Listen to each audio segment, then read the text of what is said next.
So I've just read this story about a doctor who takes home around £5,000 a month, and he says that he will never buy a house. He would much rather rent and invest the money that he would otherwise be using for a deposit, or the difference that he would be paying between rent and mortgage. And he says a lot of people think that he's crazy, but he believes that a lot of young people have just jumped on the bandwagon of home ownership, and he doesn't like the idea of continuing to pay down a mortgage with interest until your 50s, 60s, potentially even 70s. And this guy is saving quite a lot. So he said that he's saving between 10 to 15% of his salary into stocks and shares, ISA, mutual funds, ETFs, but he's also contributing to his workplace NHS scheme, which is projected to give him £5,000 a month in 20 years' time if he continues to pay into it. And he's also paying into a private pension, a SIP. So he's saving quite a lot. And a really crucial part of his plan is that he has this NHS pension, which is going to give him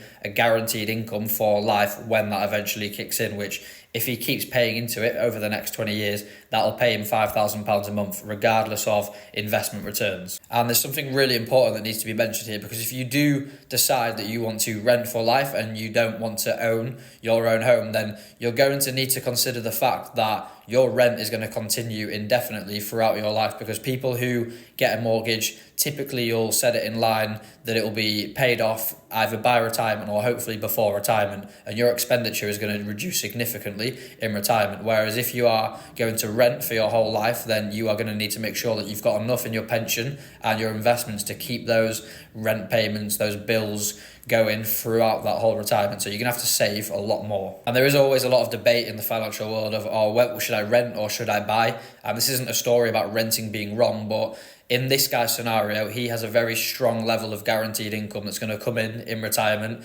He's saving a lot. He's making provisions for continuing to pay rent in later life, and he has said that he's very comfortable to downsize when the kids have moved out.